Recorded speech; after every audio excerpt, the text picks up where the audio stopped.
Es un privilegio para nosotros nuevamente llegar junto a ustedes en este día especial de sábado, día santo del Señor, donde nos podemos deleitar de la presencia de nuestro Señor y Salvador Jesucristo. A Él sea siempre la honra, la gloria, la victoria, el poder, el honor, la majestad. Queremos unirnos a los ángeles celestiales para darle la honra y la gloria que Él se merece. Pero asimismo, el hecho de poder juntarnos a través de estos medios tecnológicos, ya que en muchos lugares todavía no se los puede tener abiertamente. No se puede reunir de una manera personal. Sin embargo, durante esta pandemia y durante todos los días que se pueda hacer, seguiremos transmitiendo. Porque mientras miramos que el fin se acerca progresivamente, los hijos de Dios tenemos que seguir congregándonos para conversar, para estudiar, para participar de la palabra de verdad y para irnos unificando y creciendo hacia llegar a la estatura de nuestro Señor y Salvador Jesucristo. Por eso estamos en esta hora de estudio, en este día de reposo. Y antes de dar inicio, vamos a pedir que el Espíritu Santo pueda ser quien nos ayude, quien haga su obra, esta obra de convencernos de pecado, esta obra de convencernos de justicia, pero también de juicio. Pues hacia allá estamos caminando. Necesitamos esta experiencia hoy antes de que sea tarde. Así que vamos a orar. Los que puedan junto conmigo vamos a inclinar los rostros y vamos a pedir que el Espíritu Santo esté justamente en el lugar donde estamos conectados ahora. Padre Celestial, estamos juntos reunidos, alabando tu nombre, pidiendo que tú puedas estar entre nosotros, que puedas cumplir a tu promesa que menciona que donde están 2 o 3 reunidos en tu nombre, allí estás tú. Señor, hay millones de personas que un día tendrán que conocer estos mensajes de una manera abierta y sencilla. Pero ahora nosotros nos estamos capacitando para llevar a nuestra experiencia y depositar en nuestra mente cada una de estas palabras para que un día puedan activarse y puedan ser como una semilla que salga para muchas almas. Por favor, ayúdanos a entender y que sea tu Espíritu Santo el que pueda obrar de manera poderosa. Y no podemos recomendarnos a nosotros ahora, sino a la labor que pueda ser única y exclusivamente el Espíritu Santo en nuestro medio. Por favor, conságranos, ayúdanos, susténtanos y habla ahora por nosotros y muévete poderosamente de familia en familia, de lugar en lugar, con individuo o entre individuos, donde quiera nos encontremos, hazte presente ahora y que tus ángeles poderosos puedan emprender vuelo rápido para estar acampando a nuestro alrededor. Lo pedimos en el nombre de Jesús. Amén.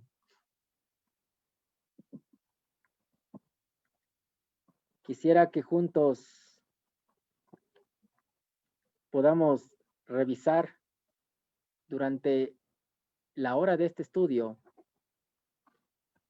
un texto especial ubicado en el libro de Jueces. Jueces, capítulo 7. Para aquel momento en el cual vamos a hablar el trasfondo de la historia, ustedes recordarán que los madianitas habían invadido a Jerusalén. Los judíos se encontraban de una manera en oprobio, por así decirlo, frente a los madianitas. Y de repente Dios hace un llamado a uno de aquellos patriarcas, a uno de aquellos que iba a ser uno de los líderes revolucionarios, uno de aquellos que iba a ser empleado para que pueda darle la libertad al pueblo. Y en el capítulo 7, versículo 1, hablamos de aquel que fue llamado y que aún dándole la prueba de su llamamiento, lo convenció del trabajo y la obra especial que tenía que hacer. Y dice en el versículo 1, levantándose pues de mañana, Jerobaal, el cual es Gedeón, y todo el pueblo que estaba con él, acamparon, dice aquí, junto a la fuente de Arod, y tenía el campamento de los madianitas al norte, más allá del collado de Moré, en el valle.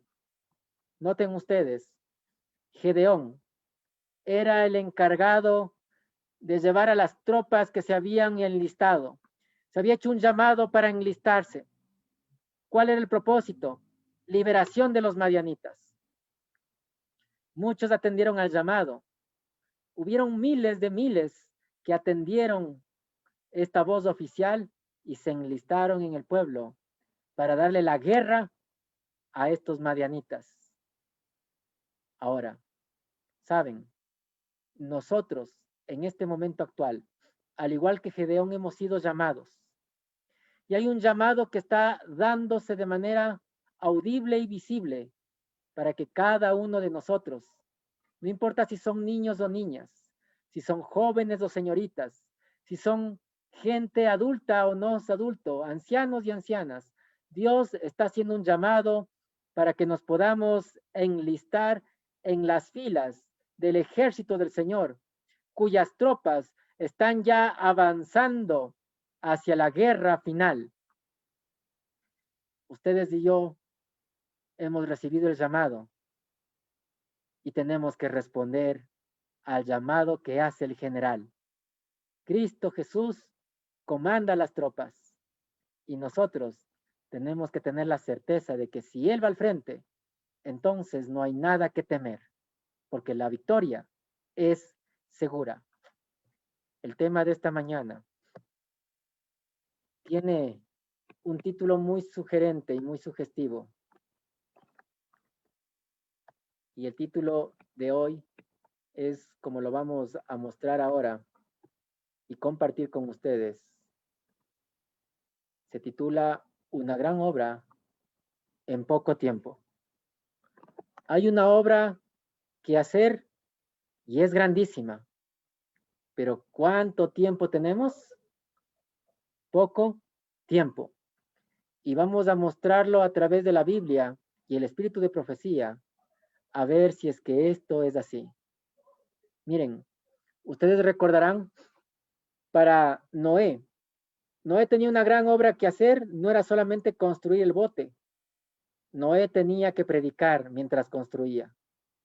Se le ha entregado 120 años y parecería un gran tiempo, una gran extensión de tiempo, pero frente a la cantidad de años que vivían aquellos, 120 años no era mucho tiempo, pero una gran obra tenía que ser hecha en poco tiempo.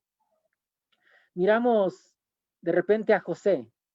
José en Egipto había declarado el sueño del faraón y tenía que hacer una gran obra. La gran obra para la crisis que se avecinaba. Y en esta gran obra que tenía que hacer, ¿cuánto tiempo tenía? No tenía mucho tiempo. Tenía que hacer una gran obra en poco tiempo. El Señor Jesús vino a este planeta Tierra como hombre, uno igual que el ser humano, con la misma naturaleza caída, pero sin pecado.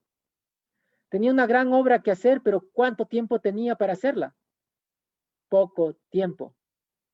Hermanos y amigos, nosotros tenemos una gran obra por delante y tenemos que entender que para hacer esta obra no tenemos mucho tiempo.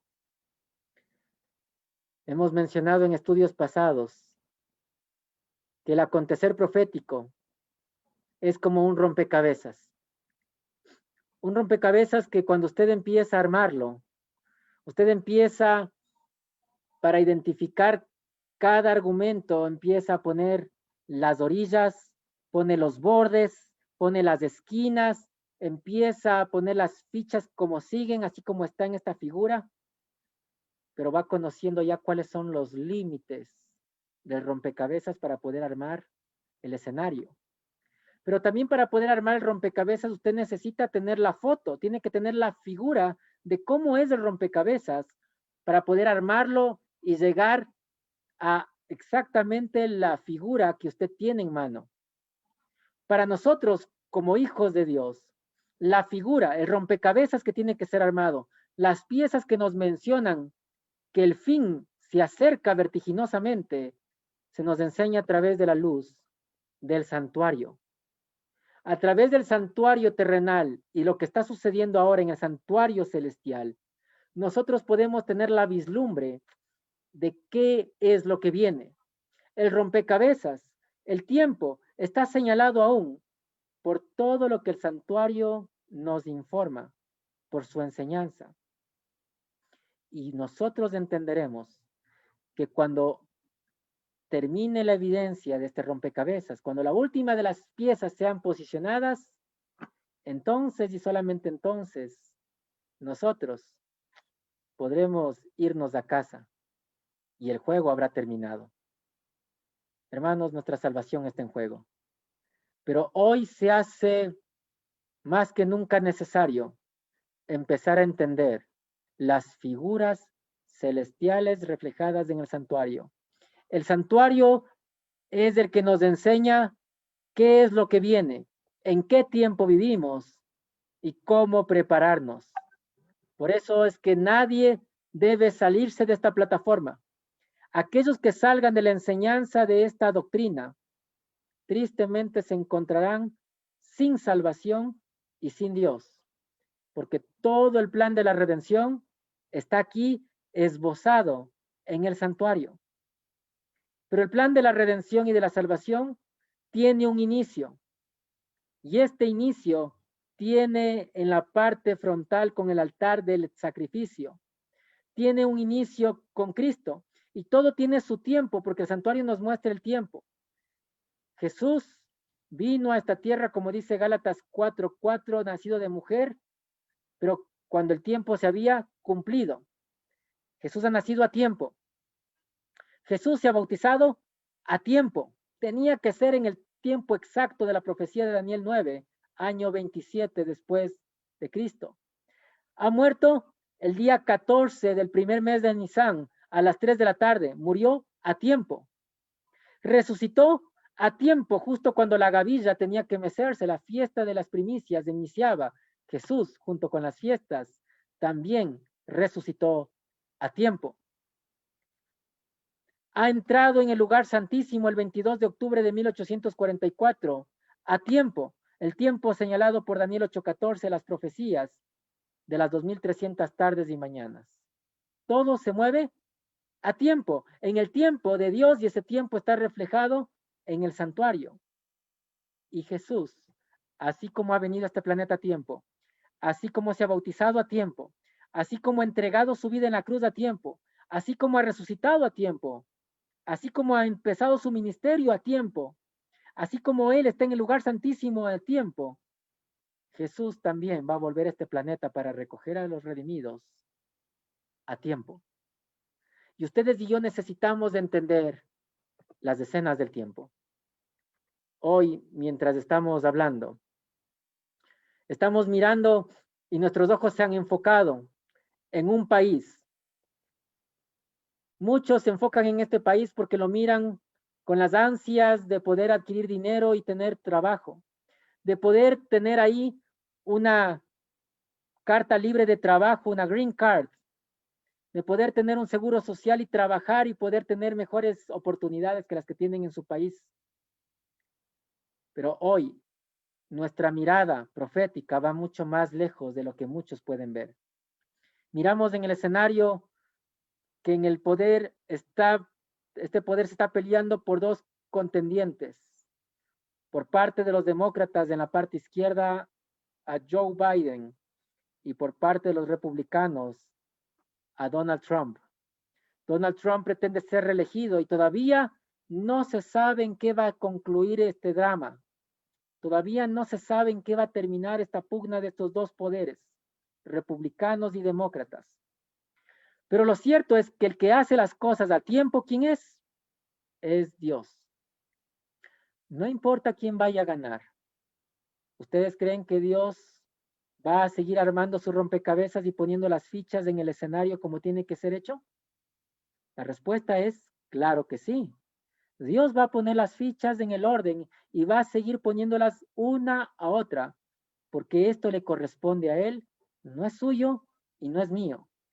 Pero tenemos que entender que con cualquiera de estos dos hombres en el poder, las escenas proféticas y los avances del fin pueden ser acelerados o pueden todavía darnos un poco de respiro para hacer la preparación necesaria en medio del poco tiempo que tenemos. Recuerden, hay una gran obra que hacer, pero ¿cuánto tiempo tenemos? Poco tiempo. Y si es que uno de estos hombres gana, tenemos que entender que el tiempo todavía va a ser mucho menor. Y me refiero ahora a uno de ellos. Ustedes miran que el que va ganando las elecciones no es otro sino aquel que está representando a los demócratas, Joe Biden. Y Joe Biden, ¿qué religión profesa? ¿En qué universidades ha estudiado? ¿Quiénes han sido los que le han capacitado aún? Si usted revisa la historia, aún Joe Biden cuando era, de paso, Joe Biden ha sido siempre político, siempre ha estado metido en la política, él de carrera es político. Y cuando el Papa Juan Pablo II en los años 80 visitaba la Casa Blanca con el famoso presidente Ronald Reagan, Joe Biden en aquel momento como persona, por así decirlo, política, un joven político todavía, se reunió con Juan Pablo II y aún de él adquirió ciertos consejos. Por eso es que la religión que profesa Joe Biden es el catolicismo. Y ustedes miran esta gran foto, esta gran imagen. Así como ha tendido la mano para saludarlo en esta simple entrevista, de la misma manera, si es que él llega a ser presidente, ¿ustedes qué creen que van a mirar? ¿Qué creen que los ojos proféticos pueden mirar? ¿Qué creen que la luz de las profecías nos puede alumbrar cuando este hombre, si es que llega a ganar, y de hecho está ganando, llegue a tener el poder? Hermanos, tenemos que entender que el fin se está acercando. Y por eso, el pueblo de Dios, ¿qué tiene que hacer justamente ahora? Oh, el pueblo de Dios tiene que recibir la amonestación. El pueblo de Dios necesita entender las señales. El pueblo necesita comprender y discernir, dice aquí, debe recibir la amonestación y discernir las señales de los tiempos. Las señales de la venida de Cristo son demasiado claras para que se las ponga en duda. En vista de estas cosas, cada uno de los que profesan la verdad, ¿qué tiene que ser? Amigos y hermanos, tenemos que ser un predicador. ¿Cómo? Vivo. La invitación para ustedes y para mí es que seamos predicadores en este momento actual. No importa su grado académico. Hay mucha gente que estudia maestrías, licenciaturas y PhDs, doctorados, estudiando Biblia. Pero sus vidas no tienen ni siquiera una pequeña demostración de lo que la palabra de Dios puede hacer en la vida del ser humano. Por eso Dios se va a valer de gente sencilla y humilde para acabar con la obra, para llevar a cabo la predicación a las multitudes. Pero ustedes y yo tenemos que convertirnos en predicadores vivos.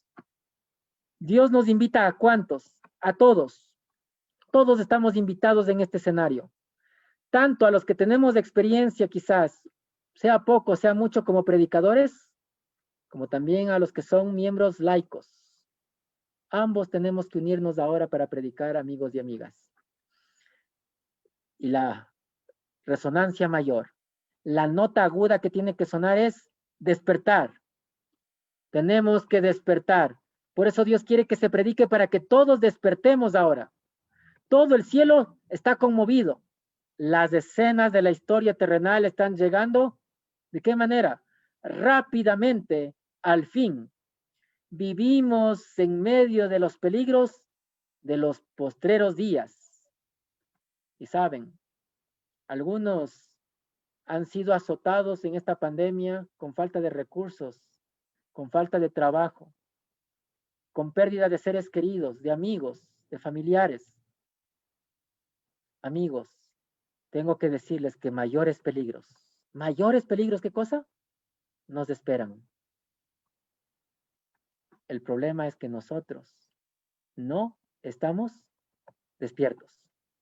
Si algo queremos hacer hoy día a través de esta predicación es que todos tengamos la actitud de despertar. Si algo hemos intentado desde que esta pandemia inició es poder colaborar y amonestar a todo el que se pueda a que despierte. Y si usted quiere que otro despierte y si usted no se atreve a predicar, entonces le invito a compartir estos mensajes para que otros como usted puedan despertar, para que otros tengan la oportunidad de abrir sus ojos espirituales y entender las señales de los tiempos. ¿Por qué?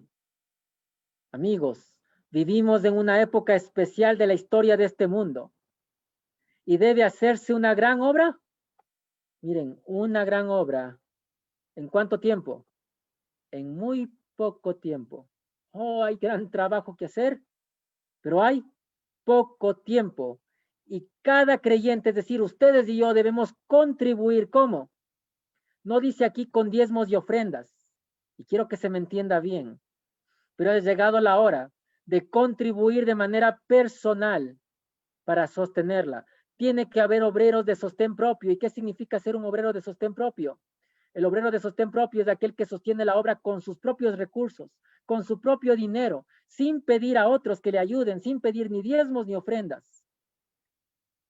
Usted tendrá que pagar de sus recursos, de su dinero, para entregar libros, para abrir su propio Zoom, para poder publicar los mensajes, para pagar la gasolina para visitar a las almas o para ir a dar estudios bíblicos. Estos son los obreros de sostén propio que Dios necesita en este momento actual.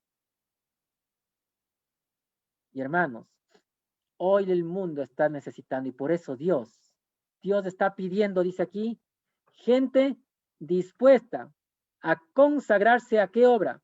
A la obra de salvar almas. La gran pregunta es, usted que está mirando y que está escuchando, ¿quiere consagrarse y quiere estar disponible para esta noble tarea de salvar las almas? Pues allí donde está, diga un amén, porque el Señor quiere hacer esto con usted. La hora de que usted tiene que hacer este trabajo es en este momento actual. Ya no necesita Dios que se pague para hacer esta obra a terceros. Esta obra tiene que ser hecha por quienes, por nosotros, con nuestros propios recursos. ¿Por qué? Porque esta es una gran obra. ¿Y en cuánto tiempo tiene que hacerse? En muy poco tiempo. Gran obra en poco tiempo. Y hermanos, nos estamos acercando al final de rompecabezas. Las escenas del fin están frente a nosotros. El rompecabezas está por concluir. Y por eso es que hemos puesto nuestra atención y hemos estado dando los anuncios proféticos vez tras vez para mostrar cómo la realidad de la Biblia y del espíritu de profecía están en su cumplimiento y estamos mirando a cara descubierta que el fin está llegando. ¿Por qué? Porque mientras yo estoy hablando, la iglesia y el Estado están haciendo ahora preparativos para el conflicto futuro. ¿Cómo? Los protestantes están trabajando ¿en qué forma? En forma disfrazada para llevar ¿qué cosa? El domingo al frente. El tema es el domingo, ¿saben? En estas últimas semanas por causa de las elecciones, estos 2 últimos domingos ha habido ayuno y ha habido oraciones por parte de los protestantes, de los evangélicos, hacia Donald Trump. ¿Qué días? Domingos. El domingo está llevándose al frente y está empezando a ser el actor principal en todo movimiento religioso. Pero continúa y dice, como lo hicieron los romanistas, así también lo están haciendo los protestantes. En toda la tierra, el papado está acumulando sus altas y macizas estructuras en cuyos secretos recintos se han de repetir, ¿qué cosa? Sus antiguas persecuciones, ¿saben? Hermanos, muchos visitan museos. Si usted va a la ciudad capital aquí de Ecuador, a Quito, hay museos en las iglesias antiguas que se abren normalmente para que la gente los visite. Y allí hay prisiones. Allí hay artefactos de inquisición incluso escondidos. Esto un día se va a volver a abrir. ¿Por qué? Porque la persecución va a volver a encenderse entre nosotros. Tenemos que prepararnos para ese tiempo. Y por eso se está preparando, dice, el camino para que se manifiesten ¿cómo? En gran escala esos prodigios mentirosos por los cuales Satanás, ¿qué quiere hacer? Seducirá o seduciría, si fuere posible, a los mismos escogidos. Eso es lo que Satanás quiere hacer. Pero, amigos y hermanos, esta obra tiene un límite. Estos preparativos que el papado, que los protestantes y el Estado quieren hacer, que los gobiernos quieren hacer, tiene un límite. ¿Cuál es el límite? El límite es el decreto.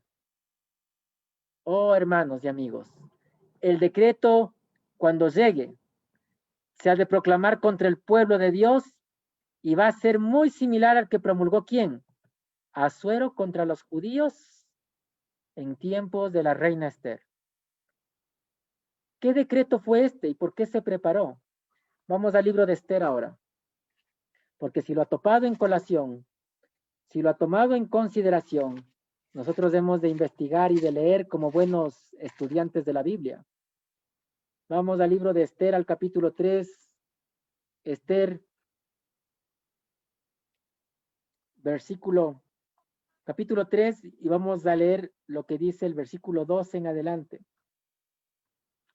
Entonces fueron llamados los escribanos del rey en el mes primero, a 13 del mismo, y fue escrito conforme a todo lo que mandó Amán a los príncipes del rey y a los capitanes que estaban sobre cada provincia, y a los príncipes de cada pueblo, y a cada provincia según su lenguaje, y a cada pueblo según su lengua, en nombre del rey Asuero fue escrito y sellado con el anillo del rey.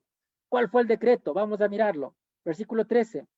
Y fueron enviadas cartas por medio de los correos a todas las provincias del rey. Oh, muchos correos electrónicos, muchos emails. Si pusiéramos en esta evidencia ahora, hubiese sido mandado. Muchas cartas fueron mandadas, muchos correos. ¿Para qué? ¿Cuál era el propósito?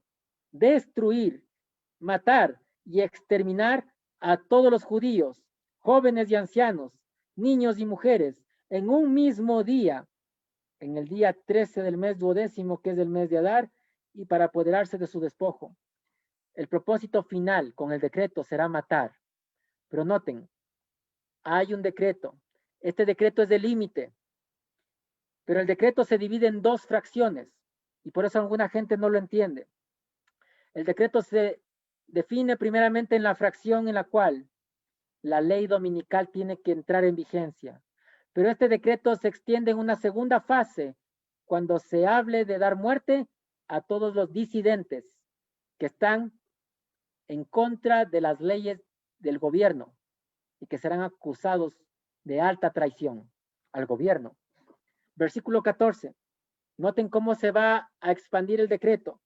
La copia del escrito que se diese por mandamiento en cada provincia fue publicada en todos los pueblos a fin de que estuviesen apercibidos para aquel día. Hermanos, el decreto es una señal ¿para qué? Para que todos estén apercibidos, dice aquí. ¿Y qué significa estar apercibido? Significa estar enterado, significa estar despierto, significa estar obrando. Tenemos una gran obra que hacer, pero hay poco tiempo.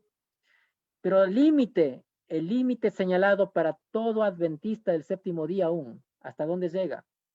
Llega hasta que el decreto inicie. Los límites están dados y así como Asuero proclamó el decreto, tendrá que darse. Y cuando esto se abrace, ¿qué va a suceder?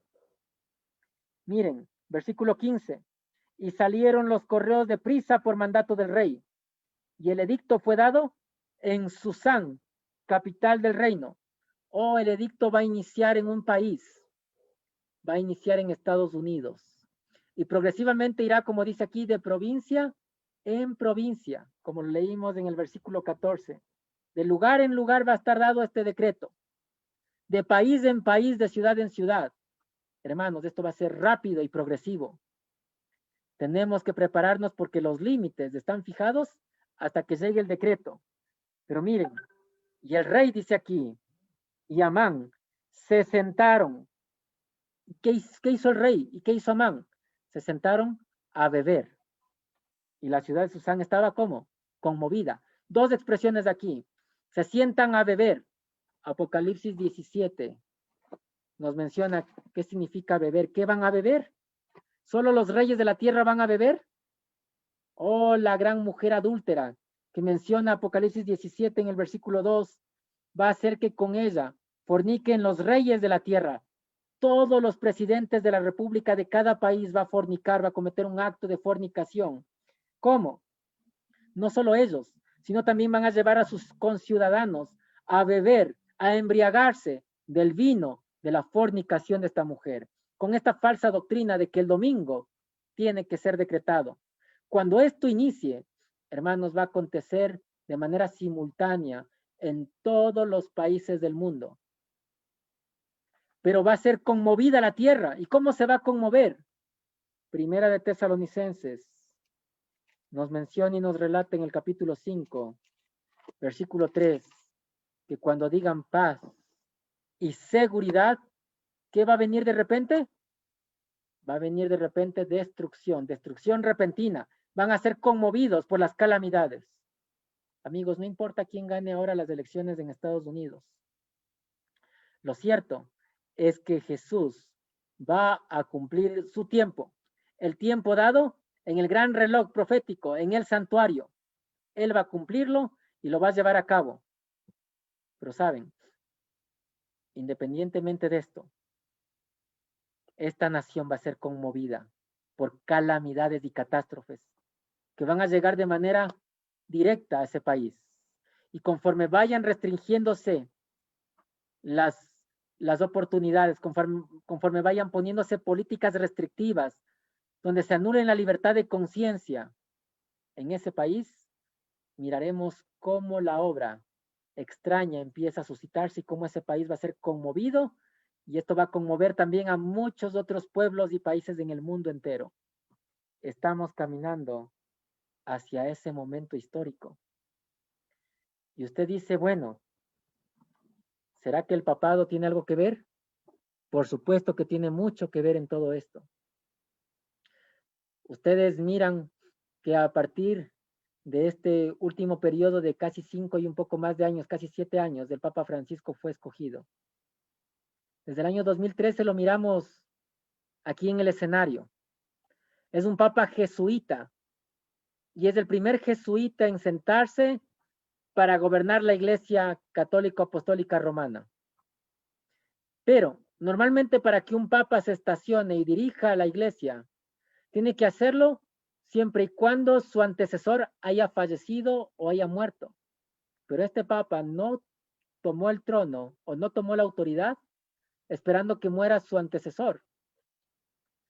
Más bien, lo ha hecho de una manera en la cual Benedicto XVI sigue vivo, pero Francisco ha tomado también posesión aún mientras el otro sigue vivo. Este escenario se dio, hermanos, y se vuelve a repetir. La historia se repite, recuérdenlo.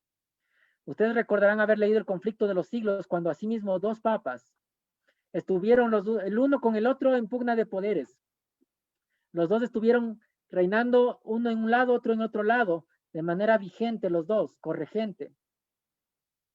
De la misma manera, nosotros miramos, todavía Benedicto no ha muerto, pero alguien ha tenido que tomar el control para llevar a cabo los fines y acelerar el proceso que la Iglesia Católica necesitaba hacer, o más bien, que el papado quería buscar. Y por eso ha tenido que poner un jesuita para dar cumplimiento. Y esto miramos, la escena se vuelve a repetir 600 años después. Y ahora miramos, ¿por qué razón? Así como en el diluvio. ¿Qué pasó en el diluvio? O en los días en los que estaban viviendo los antidiluvianos, la población mundial, dicen los comentaristas y los estudiosos, que la población mundial era muy similar a la que tenemos hoy en día. Hoy estamos bordeando los 7.700 millones de personas, de habitantes. Pero ¿qué dicen los hombres de ciencia? ¿Qué estipulan? Miren, en el 2015 se hizo este análisis, esta previsión, y dicen que para el 2030, ¿cuántos vamos a existir? 8.500 millones. Para el 2050, 9.700 millones. Para el 2100, 11.200 millones. El crecimiento de la población mundial es grandísimo. Estamos llegando a los límites. ¿Y por qué a los límites? Porque los recursos se nos están acabando. ¿Y cómo usted sabe que los recursos se acaban? O cuando usted hace compras para la semana, ¿verdad? Va al mercadito, va al supermercado quizás, compra sus abastos, qué sé yo, compra las frutitas, compra los cereales, compra las proteínas, compra lo que tiene que hacer para cada desayuno, almuerzo y para cada cena. ¿Cómo usted sabe que se le acaban los recursos y que tiene que volver a comprarlos? Lo hace cuando está quedando poco, cuando la alacena está quedando vacía, ¿verdad? Mientras va quedando vacía, usted dice, me falta. ¿Y qué pasa si en el frutero apenas quedan 2 guineos o 2 bananos y de repente solamente hay o hay 5 miembros de la familia? ¿Qué tendrían que hacer con esos 2 únicos bananos que les quedan? Tienen que empezar a dividírselos, ¿verdad? ¿Por qué? Porque de lo contrario, si alguien se come el uno, queda menos recursos para el otro. Y cuando se ha terminado de acabarse esos 2 bananos, ¿qué queda? No queda nada. Significa que ya no hay más comida. ¿Y qué toca hacer? Toca ir a comprar. Lastimosamente en nuestra tierra no hay la forma de volver a reconstruir lo que se está perdiendo. Y por eso es que el segundo punto que estamos entrando en colación es que estamos en medio del cambio climático hoy en la actualidad. Los recursos se están acabando. Estamos llegando a la experiencia del fin. Y por eso es que Dios está mirando poner un límite, así como lo hizo con los antediluvianos. Hubo una población mundial llena de pecado en aquel momento, sí. ¿Estaba por venir un cambio climático? Claro que sí, la lluvia iba a caer del cielo y las fuentes de la tierra se iban a partir. Pero la gente no entendía que esto iba a llevarse a cabo. ¿Se había anunciado que iba a haber una catástrofe climática? Claro que sí, pero nadie quiso hacer caso a lo que venía. Miren, Dios tiene como punto 3 que establecer un límite. Hemos llegado a los límites. Y nos dice aquí la cita en cuestión. El mundo ha llegado a ser temerario en la transgresión de la ley de Dios. A causa de la larga clemencia divina, los hombres han pisoteado su autoridad.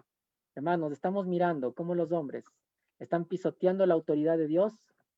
Hombres que se han rebelado con su mismo género en decir, yo puedo tener a un hombre por pareja y una mujer, yo puedo tener una mujer por pareja y ahora el líder de la iglesia más grande del mundo, en este punto, el anticristo, ha mencionado, hay que pedir que la autoridad civil apoye a estos para que puedan unirse el uno al otro de forma legal. Hermanos, están pisoteando la ley divina, están pisoteando la autoridad de Dios. Se han fortalecido mutuamente, ¿qué cosa? La opresión y la crueldad que ejercen contra su herencia diciendo, ¿cómo sabe Dios? ¿Y hay conocimiento en lo alto? Saben, hoy estamos mirando la crueldad como está en nuestro escenario actual. Hay opresión de todo tipo, sí. Los empleadores han abusado de sus empleados, los someten. No les han pagado su salario justo, su finiquito justo, y muchos están privados del alimento. Hay hambre en la tierra, hermanos. Pero existe, dice aquí, una línea que no van a poder traspasar. No se puede traspasar la línea divina. ¿Por qué? Porque se acerca, ¿qué cosa? El tiempo en que llegarán al límite prescrito. Ya hay un límite establecido, amigos y hermanos. El límite lo ha puesto Dios. Y ahora, en este momento, aún ahora dice, casi han pasado los límites de la paciencia de Dios, los límites de su gracia y misericordia. ¿Pero qué tiene que hacer Dios? Oh, Dios se interpondrá para defender su propio honor. ¿Y qué va a hacer? Dice que va a librar a su pueblo y para reprimir los desmanes de la injusticia. El libro de Daniel, el capítulo 12, versículo 1, nos menciona que en aquel tiempo se levantará Miguel, que está de parte de los hijos de su pueblo. El que se va a poner para librar a los hijos del pueblo, ¿quién es? Es Miguel. ¿Cuándo va a ser ese momento? Momento cuando inicie el tiempo de gran angustia, cual nunca ha habido desde que ha habido morador en este planeta Tierra. Jesucristo se levantará para librarnos a nosotros. Hermanos, los límites están llegando. La existencia de la raza humana está llegando a su final. Estamos por llegar al límite de la existencia. No nos queda mucho tiempo, pero hay una gran obra que hacer. ¿Cuánto tiempo tenemos para hacer la gran obra? Poco tiempo. Como Gedeón, amigos. Vamos a Jueces 7 nuevamente, Jueces capítulo 7. Jueces capítulo 7, versículo 2. Jueces 7:2, y Jehová dijo a Gedeón, el pueblo que está contigo, ¿cómo es? ¿Dice es poco? No, es mucho, para que yo dé los madianitas en su mano, no sea que se alabe Israel contra mí diciendo, mi mano me ha salvado. Noten, el pueblo que estaba de parte de Dios, los que habían recibido la invitación, ¿eran muchos o eran pocos? Fueron bastantes, eran muchos. Y Dios dijo, son muchos, son demasiados, no me sirven todos estos. ¿Por qué? Porque entre nosotros hay hombres y hay mujeres. Hay gente que no es de nosotros. Una cosa es ser y otra simplemente es parecer ser. Pero hay que parecer y hay también que ser. Y este es el momento donde no tenemos que parecernos, sino que tenemos que llegar a ser realmente hijos e hijas de Dios. Y por eso, ¿qué sucedió? Versículo 3, Jueces 7:3. Ahora pues, haz pregonar que lo oiga el pueblo diciendo, el que teme y se estremece, madrugue y vuélvase desde el monte de Galad. Y se volvieron del pueblo, ¿cuántos? 22,000. ¿Y cuántos quedaron? Quedaron 10,000. Amigos, el que tiene miedo de dar el mensaje, el que tiene miedo a su líder religioso, porque le dicen, no vean este mensaje, cuidado con este predicador o aquel otro, si tienen este temor, déjenme decirles, Dios no va a utilizar a los cobardes para esta hora final. Dios quiere de hombres y mujeres valientes. Y el que no esté dispuesto a ser valiente en esta hora, es mejor que tome su maleta y pueda entonces hacer lo que quiera hacer porque el tiempo se le acaba. Y es mejor que salga y deje de parecer lo que no es. Dios invita a hombres y mujeres valientes. ¿Eres tú un valiente del Señor? Entonces, quédate en las filas. ¿Eres tú un campeón del Señor? Entonces yo te invito a permanecer fiel en ellas. Pero los cobardes tendrán que salir. Este no es el momento de cobardía. Por eso es menester obedecer a Dios antes que a los hombres. Tenemos que recalcar esto. ¿Por qué? Porque somos protestantes, somos reformadores y necesitamos una experiencia mejor y no nos queda mucho tiempo. Amigos y hermanos, no tenemos tiempo y por eso no podemos estar en altercados con los hombres. Si algún hombre quiere enseñorearse de otro y quiere tener la actitud del Papa Romano, de poder controlar a las multitudes, ese tal está sin Cristo. Y la verdad no está en él, es un mentiroso. No le hagan caso, no lo crean. Son cobardes, sirviendo a cobardes. Y nosotros tenemos que ser hombres y mujeres que servimos al Dios creador. Tenemos que ser valientes para la hora que se avecina. Y por eso es que las filas, ¿qué va a pasar con las filas del Señor del pueblo? Tienen que ser disminuidas. ¿Por qué? Porque somos muchos ahora. Dios tiene que identificar quién realmente quiere quedarse siendo un cristiano genuino. ¿Serás tú uno de esos cristianos genuinos? ¿Será que quieres decirle al Señor en esta hora, quiero ser un valiente de Él? Yo lo quiero. Amén por eso. Y por eso, a la iglesia de Cristo le hace una amonestación severa el Señor. ¿Y qué le dice? Dice que ni uno de cada 20, imagínense, ni uno entre 20 de aquellos cuyos nombres están registrados ¿en dónde? En los libros de la iglesia, se haya preparado ¿para qué? Para terminar su obra terrenal. Y que estaría tan ciertamente, dice, sin Dios y sin esperanza en el mundo como el pecador común. Oh amigos y hermanos, no estamos listos. Ni uno entre 20 de nosotros se encuentra listos. Ni uno entre 20 de aquellos que se encuentran registrados en los libros de dónde? De las iglesias. Y no importa si alguien está aquí conectado, alguno puede estar dentro del libro de una iglesia. Llámese cristiana la iglesia, protestante, puede ser evangélico, puede ser pentecostal, puede ser bautista, puede ser adventista del séptimo día. Aunque tengas tu nombre registrado en los libros, si no te encuentras en comunión con Dios, entonces, tristemente, tú formarás parte de este grado estadístico, de este elemento estadístico de que ni 1 en 20 está listo. ¿Por qué? ¿Cuál es el problema? ¿Por qué no estamos listos? Porque profesamos servir a Dios, pero ¿a quién estamos sirviendo fervientemente? Dice, a Mamón, al Dios de las riquezas. Estamos preocupados por el día a día, estamos preocupados por los quehaceres regulares. Este es nuestro problema, amigo y hermano. Necesitamos despertar. Esta obra que se hace a medias es una negación constante de Cristo, más bien que de una confesión de Jesús. Muchos, ¿cuántos? Muchos, dice aquí, han traído a la iglesia, ¿qué cosa? Su propio espíritu insubordinado, carente de refinamiento, ¿saben? Hay muchos que han estado militando en las iglesias y por eso hemos visto pecados de todo tipo en las iglesias. Hemos visto prácticas mundanas dentro de las iglesias. ¿Por qué razón? Porque ha llegado gente no convertida, ni siquiera está convencida de la verdad.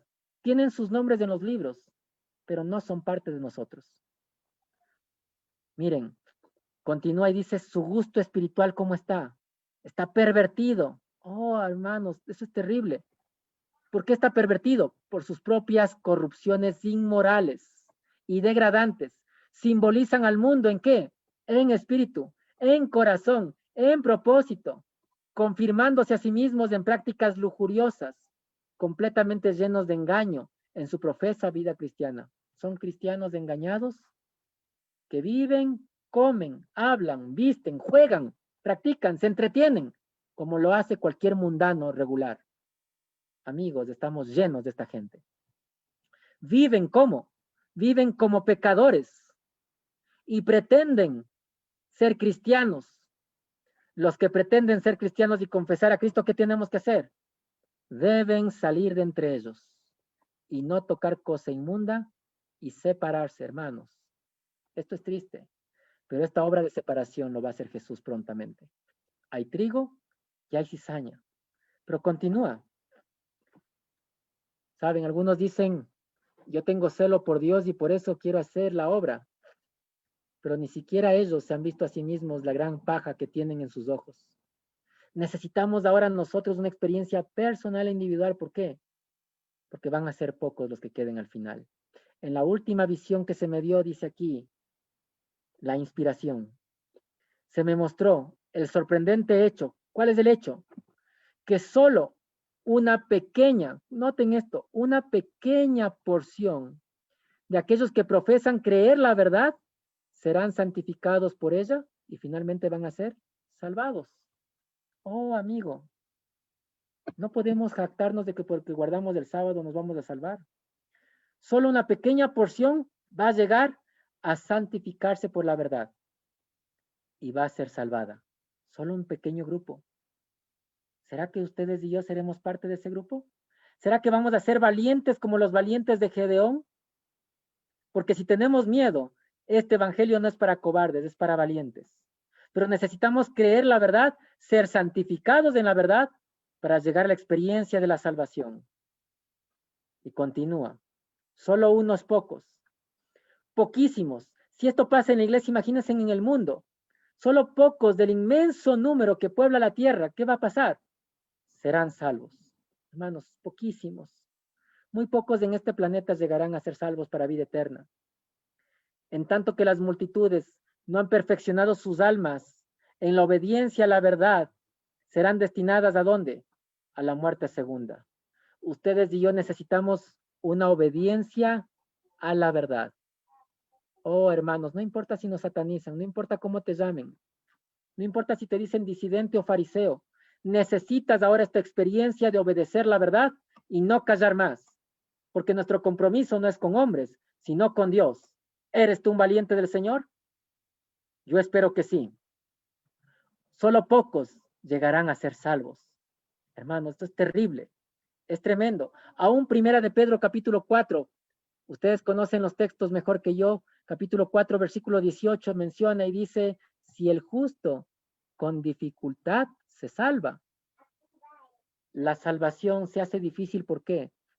Porque no queremos obedecer la verdad, porque no queremos apartarnos del mundo, porque nos hemos entregado a las pasiones juveniles y hemos traído a la iglesia oprobio, Hemos traído al pueblo de Dios, al pueblo remanente, hemos traído prácticas malsanas. ¿Cómo podemos ser salvos?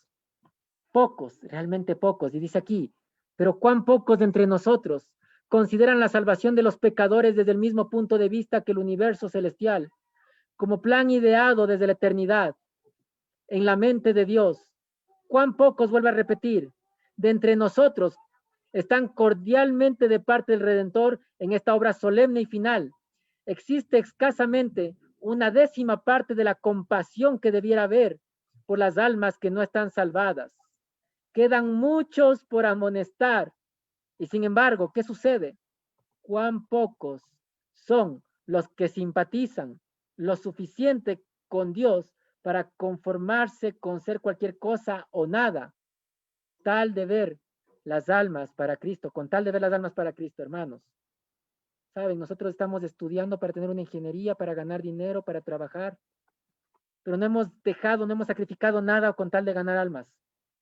¿Cuántos han tenido que sacrificar el sueño? ¿Cuántos han sacrificado recursos monetarios? ¿Cuántos han sacrificado su horario de comida? ¿Cuántos han sacrificado la hora de la noche del sueño por tener que estar ahí para ayudar a otros en su salvación? El problema está en que somos pocos. Hermanos, ustedes y yo tenemos que ser partes de los pocos. No podemos ser parte de la mayoría, o de lo contrario, nos encontraremos extraviados. Este es el momento. Tenemos una gran obra que hacer, pero poco tiempo. Hay una gran mies que está lista y preparada, pero ¿cuántos obreros hay? Hay pocos obreros. Dios requiere que los seguidores de Cristo salgan ¿de dónde? Salgan del mundo y estén separados y no toquen lo inmundo, para tener la promesa de ser los hijos e hijas del Altísimo, miembros de la familia real. Pero si no cumplen con las condiciones, oh amigo, si no cumplimos con las condiciones, no va a poder cumplirse en nosotros la promesa. Una profesión de cristianismo no es nada a la vista de Dios, pero la sincera, miren, sincera, humilde y voluntaria obediencia a sus requerimientos, señala a sus hijos adoptivos, a los receptores de su gracia, a los participantes de su gran salvación. ¿Qué necesitamos? Ser sinceros, ser humildes como un niño, aceptar la corrección y la reprensión. Voluntariamente necesitamos obediencia, hermanos, a todo lo que Dios nos ha pedido. Solamente así podemos ser participantes. Podemos recibir la gracia y participar de la herencia de la salvación. ¿Qué vamos a llegar a hacer si hacemos estos pasos? Estos serán distintos. Un espectáculo para el mundo, los ángeles y los hombres también. ¿Se notará qué cosa? Su carácter peculiar y santo. ¿Cómo está nuestro carácter? ¿Cómo te encuentras tú en este momento actual? Miren, se notará su carácter peculiar y santo que los separará claramente del mundo, de sus afectos y de sus lujurias. ¿Saben? Cuando la gente esté aplaudiendo por un gol que mete un equipo de fútbol, usted no va a estar saltando como los demás, porque ya no es su afecto, ya no es parte de su común denominador esta práctica. Ha quedado al lado, ha quedado alejado de usted. ¿Por qué? Porque nos hemos consagrado a Dios. Nuestro carácter tiene que empezar a cambiar. Nuestras prácticas tienen que empezar a cambiar. Por eso dice aquí, vi que solo pocos de entre nosotros, oh amigos, solo pocos. ¿Quién te ha dicho que vamos a ser todos? Solo pocos de entre nosotros se ajustan a esta descripción. Su amor a Dios es de palabra, no de hecho y en verdad.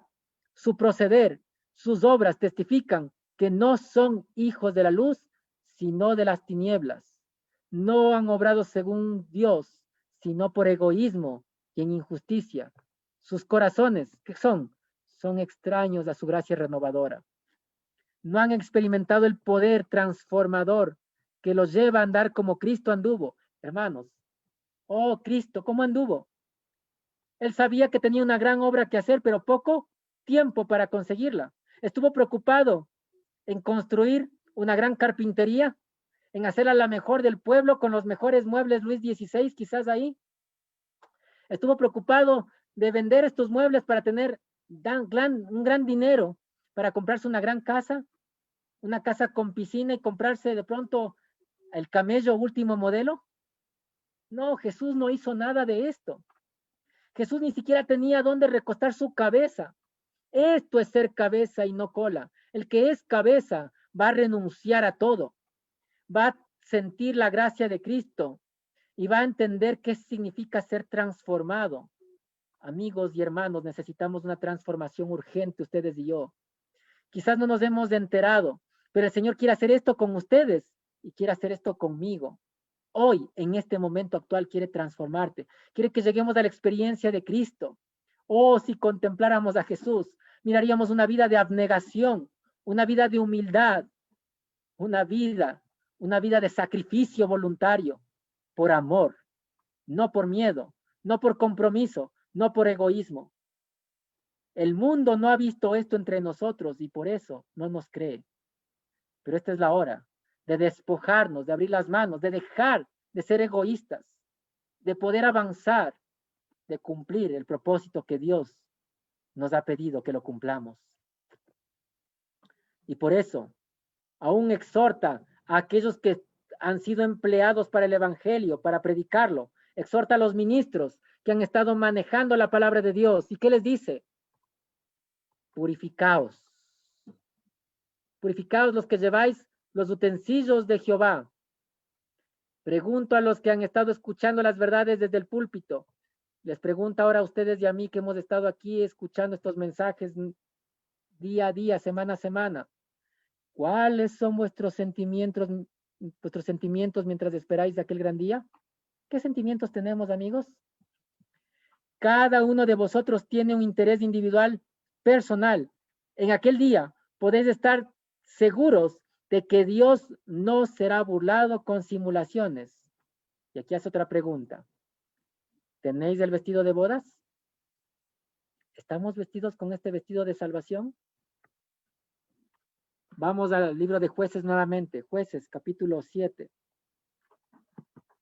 Necesitamos la experiencia de Cristo, leímos en el párrafo anterior.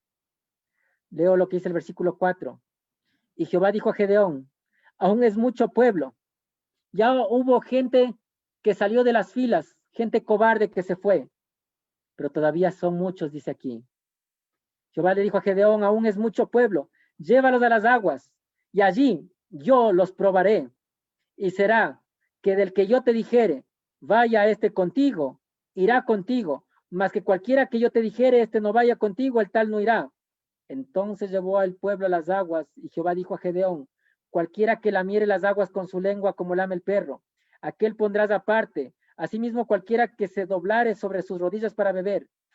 Y fue el número de los que lamieron las aguas, llevándola con la mano a la boca, 300 hombres. Y todo el resto del pueblo se dobló sobre sus rodillas para beber las aguas.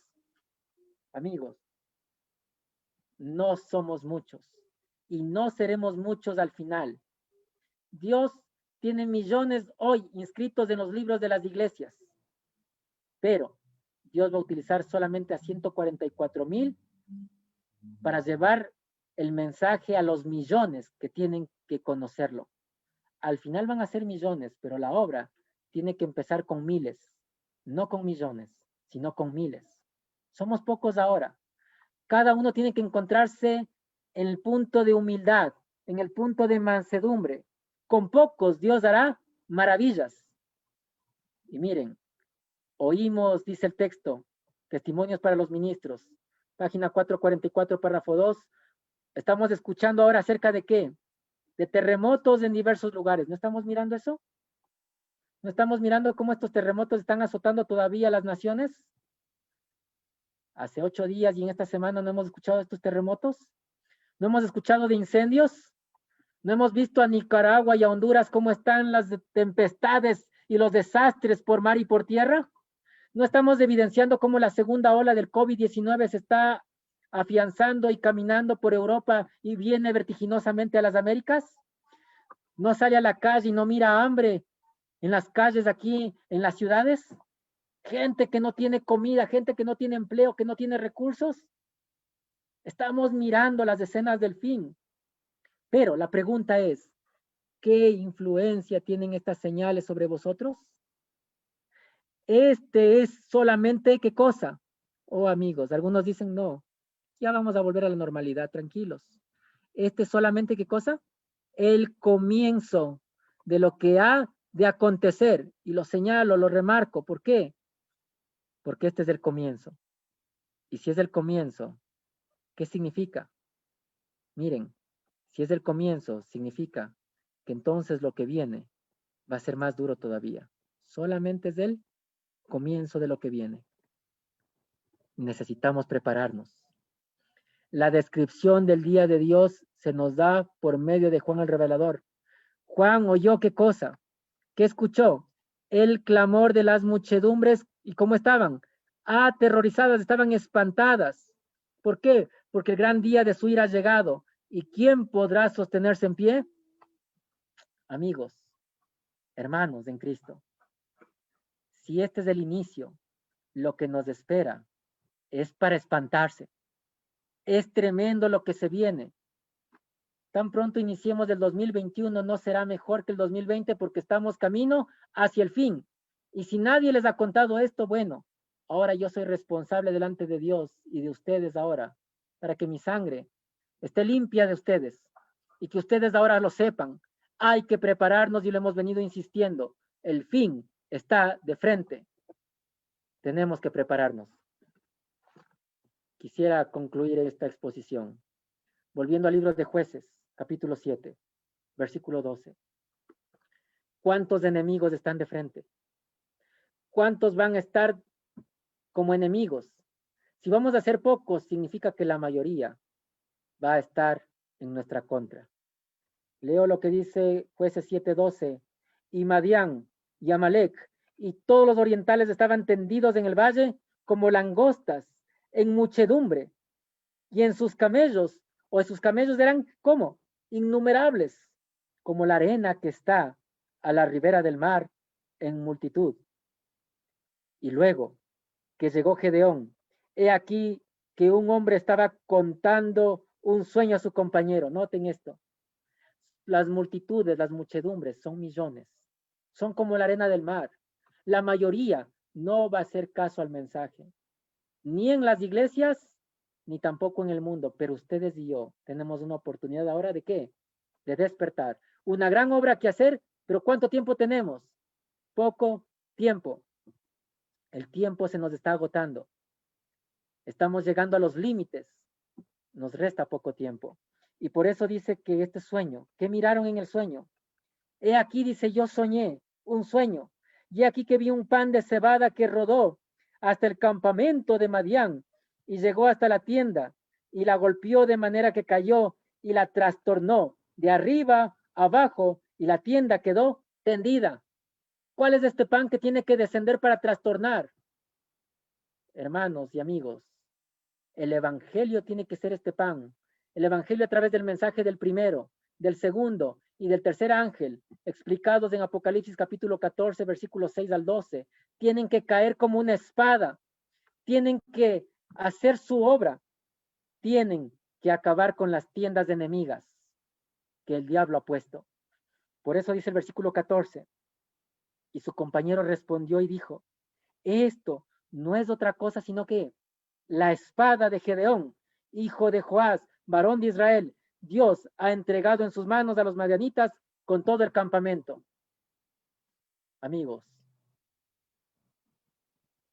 este es el momento, no solo de despertar, esta es la invitación para cada uno de nosotros. ¿Quién la hace? Jesús. ¿Hay una obra que hacer? Sí, es una gran obra. ¿Cuánto tiempo? Poco tiempo para hacerla. Si nos queda poco tiempo, ¿qué necesitamos? Necesitamos instruirnos, capacitarnos constantemente, dejar de jugar con nuestra salvación. Necesitamos prepararnos y para prepararnos hemos de cambiar nuestra dieta. Hemos de dejar las ciudades también para que llegue el proceso. Necesitamos una experiencia mejor aquí y ahora. Participemos de lo que Dios nos ha dicho. Pero entendamos que necesitamos manejar bien nuestras espadas. Esta espada, como espada aguda de doble filo, tiene que penetrar, tiene que cortar. Estos mensajes tienen que llegar a las multitudes para que puedan despertar y ser salvas, si es que aceptan y obedecen la verdad.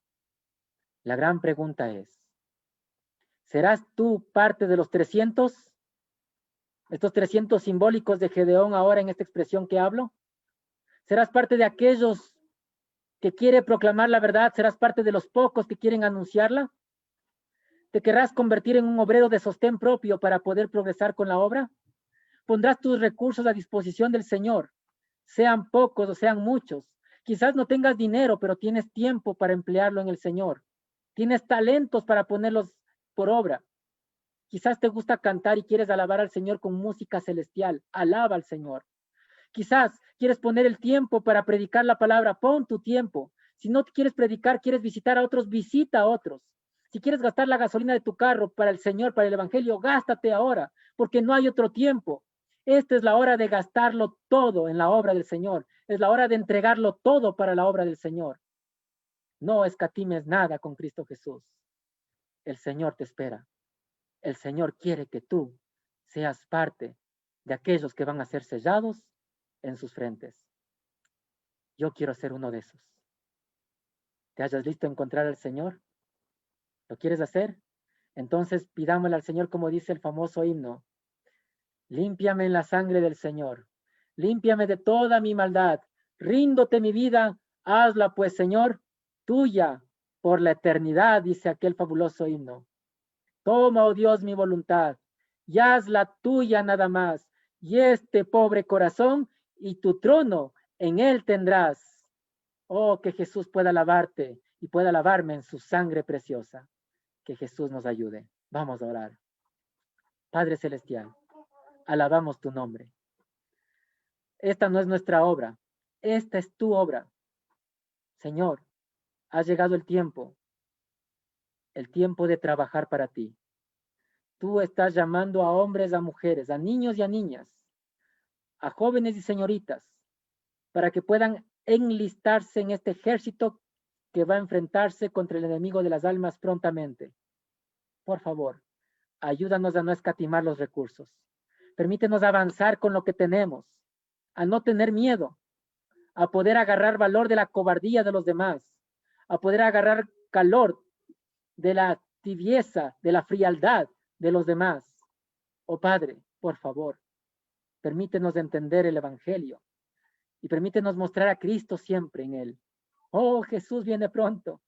Oh, Cristo Jesús viene por su pueblo. Oh, Jesús es la demostración de la nobleza, de la humildad, del desprendimiento, de la privación, de la diligencia, pero también del sacrificio constante. Señor, que haya este sentir en nosotros como hubo en Cristo Jesús. Padre, que lo contemplemos a Cristo y solamente a Él cada día de nuestra vida. Y pon tu carácter en nosotros. Por favor, transfórmanos, ayúdanos. Solo Cristo puede ayudarnos ahora y solo su Espíritu puede hacer su obra en nuestra mente y corazón. Nos ponemos en tus manos. Padre, aunque miramos el fin venir y acercarse de una manera rápida, también miramos como Cristo de una manera pronta quiere cambiar nuestra vida y nuestro ser. Sigue trabajando, por favor, no te detengas. Haz tu obra en nuestro corazón y en nuestra vida y hazla prontamente porque queremos encontrarnos contigo y vivir contigo por la eternidad. Alabamos tu nombre. Sea exaltado tu nombre por siempre y para siempre y lo pedimos en el dulce nombre de Jesús. Amén. Que Dios les bendiga. Maranata.